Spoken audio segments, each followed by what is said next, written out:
ಓಂ ಸ್ವಾಮಿಯೇ ಶರಣಮಯ್ಯಪ್ಪ. ಓಂ ಸ್ವಾಮಿಯೇ ಶರಣಮಯ್ಯಪ್ಪ. ಓಂ ಸ್ವಾಮಿಯೇ ಶರಣಮಯ್ಯಪ್ಪ.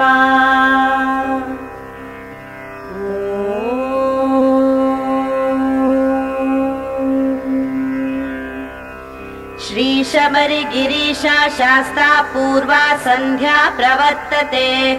उत्तिष्ठ श्रीमणिकण्ठ कर्तव्यं दैवमाह्निकम्. श्री शबरिगिरीश शास्ता पूर्वा संध्या प्रवर्तते. उत्तिष्ठ श्रीमणिकण्ठ कर्तव्यं दैवमाह्निकम्. उत्तिष्ठोत्तिष्ठ अय्यप्प उत्तिष्ठ सुरशेखर. उत्तिष्ठ पम्पानाथ त्रैलोक्यं मङ्गलं कुरु. उत्तिष्ठोत्तिष्ठ अय्यप्प उत्तिष्ठ सुरशेखर. उत्तिष्ठ पम्पानाथ त्रैलोक्यं मङ्गलं कुरु. पञ्चाननाब्ज भव षण्मुख वासवाद्याः त्रैविक्रमादिचरितं विबुधाः स्तुवन्ति.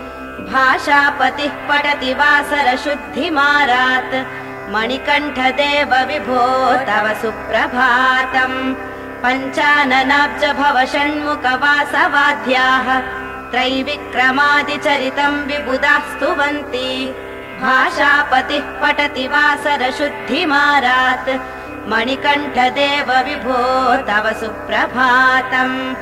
अत्र्यादि सप्त ऋषयः समुपास्य सन्ध्याम्. आकाश सिन्धु कमलानि मनोहराणि. आदाय पादयुगमर्चयितुं प्रपन्नाः. पञ्चगिरीश्वर देव विभो तव सुप्रभातम्. ईषत् प्रफुल्ल सरसीरुह नारिकेळ पूगद्रुमादि सुमनोहर पालिकानाम्. आवाति मन्दमनिलः सह दिव्यगन्धैः. श्री अय्यप्प देव विभो तव सुप्रभातम्. ईषत् प्रफुल्ल सरसीरुह नारिकेळ पूगद्रुमादि सुमनोहर पालिकानाम्. आवाति मन्दमनिलः सह दिव्यगन्धैः. श्री अय्यप्प देव विभो तव सुप्रभातम्. उन्मील्य नेत्रयुगमुत्तम पञ्जरस्था पात्रावशिष्ट कदली फलपायसानि. भुक्त्वा सलीलमथ केळिशुकाः पठन्ति. शबरीश्वर देव विभो तव सुप्रभातम्. तन्त्री प्रकर्ष मधुरस्वनया विपञ्च्य गायत्यनन्तचरितं तव नारदोऽपि. भाषा समग्र सकृत्कर चारुरम्यम्. करिगिरीश्वर देव विभो तव सुप्रभातम्. तन्त्री प्रकर्ष मधुरस्वनया विपञ्च्य गायत्यनन्तचरितं तव नारदोऽपि. भाषा समग्र सकृत्कर चारुरम्यम्. करिगिरीश्वर देव विभो तव सुप्रभातम्.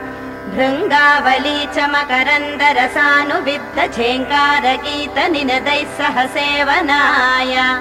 निर्यात्युपान्त सरसी कमलोदरेभ्यः. कान्तगिरीश्वर देव विभो तव सुप्रभातम्. भृङ्गावली च मकरन्दरसानुविद्ध झेङ्कारगीत निनदैः सह सेवनाय. निर्यात्युपान्त सरसी कमलोदरेभ्यः. कान्तगिरीश्वर देव विभो तव सुप्रभातम्.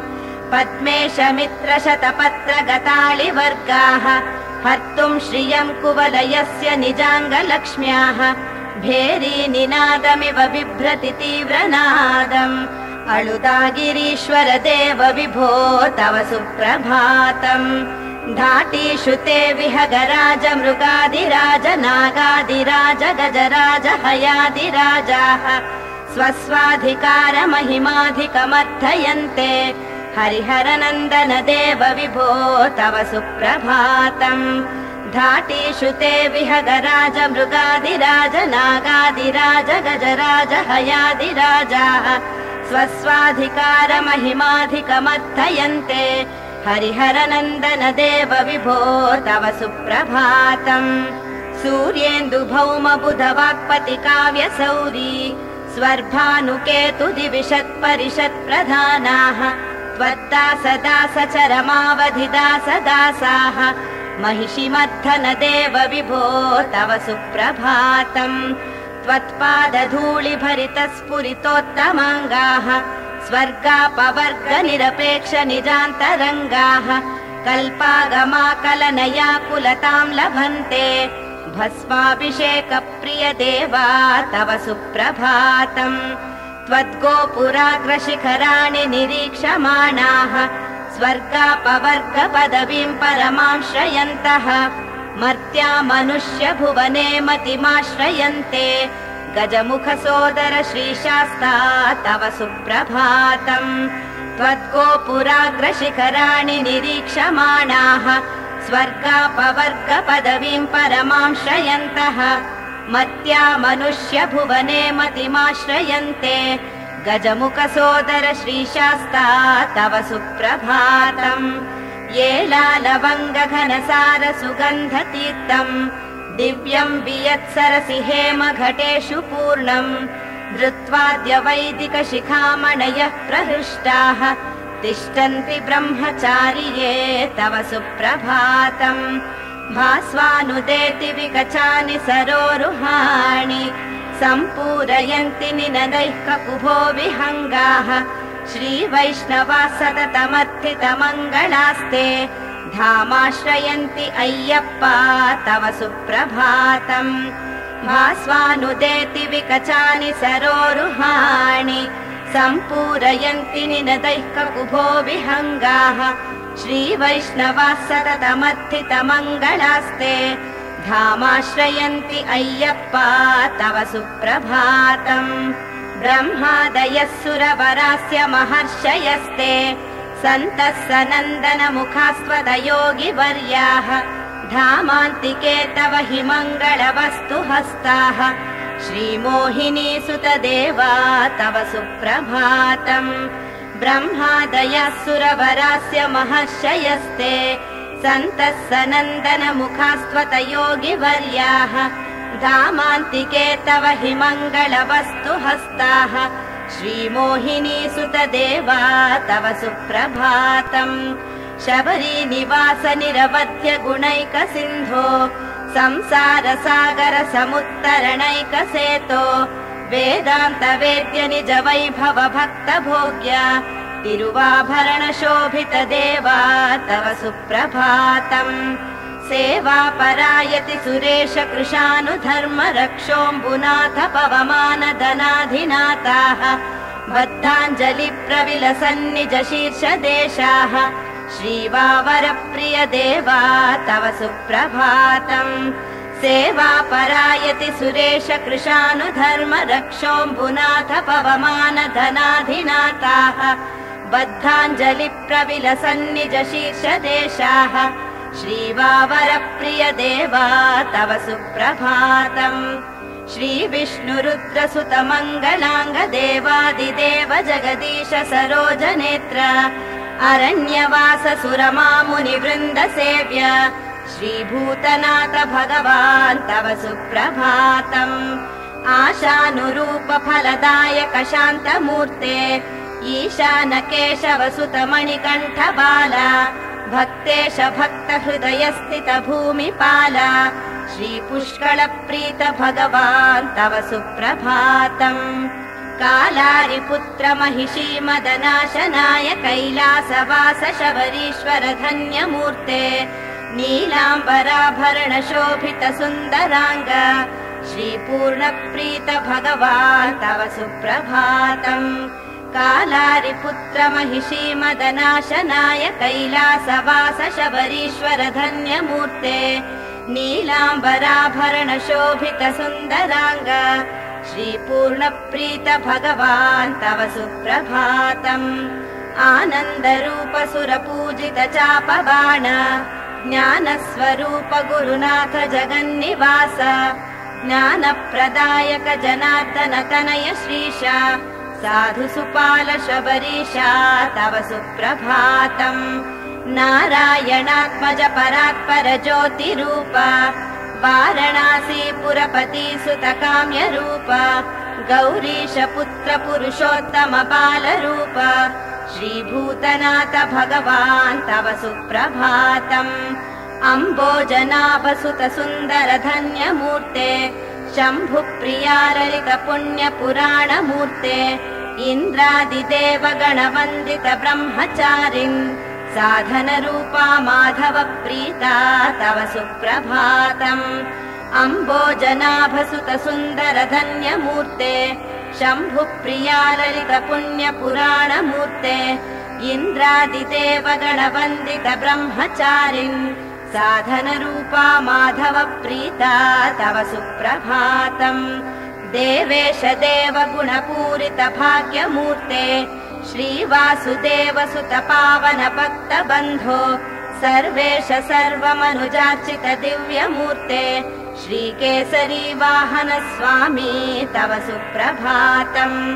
देवेश देव गुणपूरित भाग्यमूर्ते श्रीवासुदेव सुत पावन भक्त बन्धो सर्वेश सर्वमनुजार्चित दिव्यमूर्ते श्रीकेसरी वाहन स्वामी तव सुप्रभातम् श्रीकण्ठपुत्र हरिनन्दन विश्वमूर्ते लोकैकनाथ करुणाकर चारुमूर्ते श्रीकेशवात्मज मनोहर सत्यमूर्ते श्रीव्याघ्रवाहन देवा तव सुप्रभातम् श्रीकण्ठपुत्र हरिनन्दन विश्वमूर्ते लोकैकनाथ करुणाकर चारुमूर्ते श्रीकेशवात्मज मनोहर सत्यमूर्ते श्रीव्याघ्रवाहन देवा तव सुप्रभातम् इत्थं श्रीपञ्चचलपतेरिह सुप्रभातम् ये मानवाः प्रतिदिनं पठितुं प्रवृत्ताः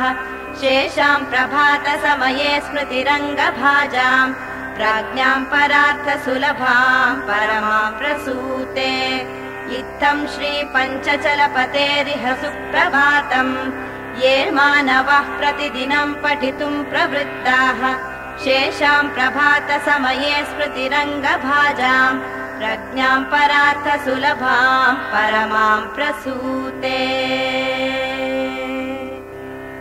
शबरीश्वर शङ्कर तनय नमो शरणेश्वर पुष्कल प्रीत नमो करुणाकर करिमलनाथ नमो शरणं शरणं शरणं शरणम् शबरीश्वर शङ्कर तनय नमो शरणेश्वर पुष्कल प्रीत नमो करुणाकर करिमलनाथ नमो शरणं शरणं शरणं शरणम् भुविनायक तिरुवाभरण नमो शक्त्यायुधधरने देव नमो घनपाप विनाशकनाथ नमो शरणं शरणं शरणं शरणम् श्रीवावरवन्दित पूज्य नमो श्रीमोहिनि सुतने अय्य नमो भवदुःख निवारकनाथ नमो शरणं शरणं शरणं शरणम् श्रीवावरवन्दित पूज्य नमो श्रीमोहिनि सुतने अय्य नमो भवदुःख निवारकनाथ नमो शरणं शरणं शरणं शरणम् सुरिगायुधधरने वीर नमो गणनाथन सोदर स्वामी नमो शार्दूलवाहकानाथ नमो शरणं शरणं शरणं शरणम् कर्पूर ज्योतिये देव नमो श्रीमकर ज्योतिये स्वामी नमो श्रीपम्पा ज्योतिये अय्य नमो शरणं शरणं शरणं शरणम् ओंकार रूप जगदीश नमो मांगल्य रूप मणिकण्ठ नमो शुभ ज्ञान रूप गुरुनाथ नमो शरणं शरणं शरणं शरणम् ओंकार रूप जगदीश नमो मांगल्य रूप मणिकण्ठ नमो शुभ ज्ञान रूप गुरुनाथ नमो शरणं शरणं शरणं शरणम् अम्बोजनाभसुत देव नमो इन्द्रादिदेव गणपूज्य नमो नित्यात्मसौख्यशुभवरद नमो शरणं शरणं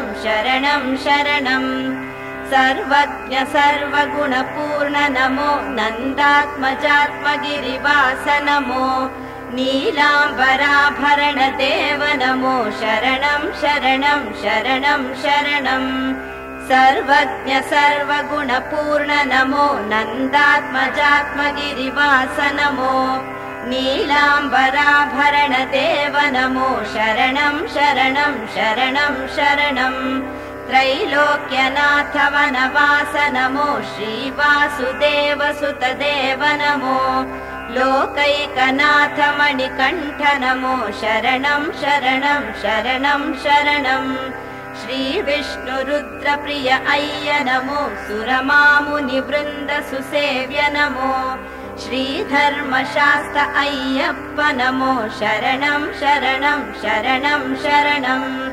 श्रीविष्णुरुद्रप्रिय अय्य नमो सुरमामुनिवृन्दसुसेव्य नमो श्रीधर्मशास्त्र अय्यप्प नमो शरणं शरणं शरणं शरणं विना धर्मशास्ता ननाथो ननाथ सदा शबरिनाथ स्मरामि स्मरामि हरे धर्मशास्ता प्रसीद प्रसीद प्रियं भूतनाथ प्रयच्छ प्रयच्छ विना धर्मशास्ता ननाथो ननाथ सदा शबरिनाथ स्मरामि स्मरामि हरे धर्मशास्ता प्रसीद प्रसीद प्रियं भूतनाथ प्रयच्छ प्रयच्छ अहं दूरतस्ते पदाम्बोजयुग्म प्रणामे च यागत्य सेवां करोमि सकृत्सेवया नित्यसेवाफलं त्वं प्रयच्छ प्रयच्छ प्रभो धर्मशास्ता अहं दूरतस्ते पदाम्बोजयुग्म प्रणामे च यागत्य सेवां करोमि सकृत्सेवया नित्यसेवाफलं त्वं प्रयच्छ प्रयच्छ प्रभो धर्मशास्ता अज्ञानिना मया दोषानशेषान् विहितान् हरे क्षमस्वत्वं क्षमस्वत्वं पञ्चशैलशिखामणे अज्ञानिना मया दोषानशेषान् विहितान् हरे क्षमस्वत्वं क्षमस्वत्वं पञ्चशैलशिखामणे आनूपुरार्पित सुजात सुगन्धि पुष्प सौरभ्य सौरभकरौ समसन्निवेशौ सौम्या सदानुभवनेऽपि नवानुभाव्यौ श्रीधर्मशास्त्रचरणौ शरणं प्रपद्ये आनूपुरार्पित सुजात सुगन्धि पुष्प सौरभ्य सौरभकरौ समसन्निवेशौ सौम्या सदानुभवनेऽपि नवानुभाव्यौ श्रीधर्मशास्त्रचरणौ शरणं प्रपद्ये सद्यो विकासि समुदित्परसान्द्रराग सौरभ्य निर्भर सरोरुह साम्यवार्ताम् सम्यक्षु साहसपदेषु विलेखयन्तौ श्रीशबरिवासचरणौ शरणं प्रपद्ये ताम्रोदरद्युति पराजित पद्मरागौ बाह्यैर्महोभिरविभूत महेन्द्र नीलौ उद्यन्नकाङ्क्षिभिरुदस्त शशाङ्कभासौ श्रीपम्पनाथ चरणौ शरणं प्रपद्ये ताम्रोदरद्युति पराजित पद्मरागौ बाह्यैर्महोभिरविभूत महेन्द्र नीलौ उद्यन्नकाङ्क्षुभिरुदस्त शशाङ्कभासौ श्रीपम्पनाथ चरणौ शरणं प्रपद्ये सप्रेम भीतिपूर्ण पुष्कळकरपल्लवाभ्यां संवाहनेऽपि सपदिक्लममाददानौ कान्ताववाङ्मनस गोचरसौ कुमार्यौ श्रीधर्मशास्त्रचरणौ शरणं प्रपद्ये शास्तापदे परम इत्युदित प्रशंसौ यामद्ववुत्स इति भोग्यतयाप्युपातौ भूयस्ततेति तव पाणितलप्रदिष्टौ श्रीशबरिवासचरणौ शरणं प्रपद्ये शास्तापदे परम इत्युदित प्रशंसौ यामध्ववुत्स इति भोग्यतयाप्युपातौ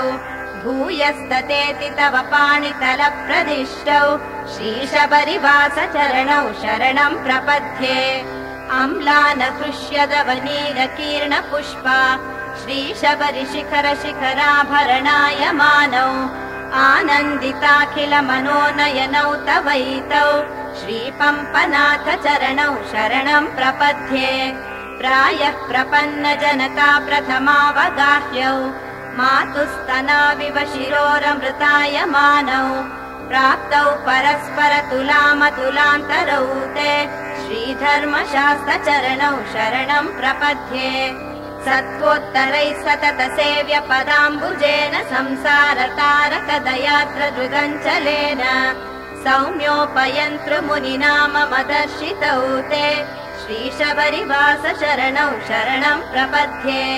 कर्णावलम्बिमणिकुण्डलभासमाना कण्ठस्थलं समुदिताननपुण्डरीकम् अर्णोजनापहरियोरिव मूर्तिमतम् पुण्यातिरेकमिव भूतपतिं शरणं प्रपद्ये मङ्गलं महिषिमदनाशाय श्रीमकरज्योतिरूपिणे दोषनाशाय देवाय श्रीशास्तादेवमङ्गलम् मङ्गलं महिषिमदनाशाय श्रीमकरज्योतिरूपिणे दोषनाशाय देवाय श्रीशास्तादेवमङ्गलम् व्याघ्रवाहाय देवाय सर्वलोकसुपूज्यने विघ्नेशानुजाताय हरिहरतनया मङ्गलम् लोकवीराय शान्ताय पञ्चाद्रिक्षेत्रवासिने शरणघोषप्रियाय श्री अय्यप्प स्वामी मङ्गलम् पाण्ड्येशवंशचन्द्राय भक्ताभीष्टप्रदायिने तिरुवाभरणधराय श्रीशबरिदेवाय मङ्गलम् भस्मोद्धूलितदेहाय दिव्यगन्धोपशोभिने धनुर्विद्याप्रकाण्डाय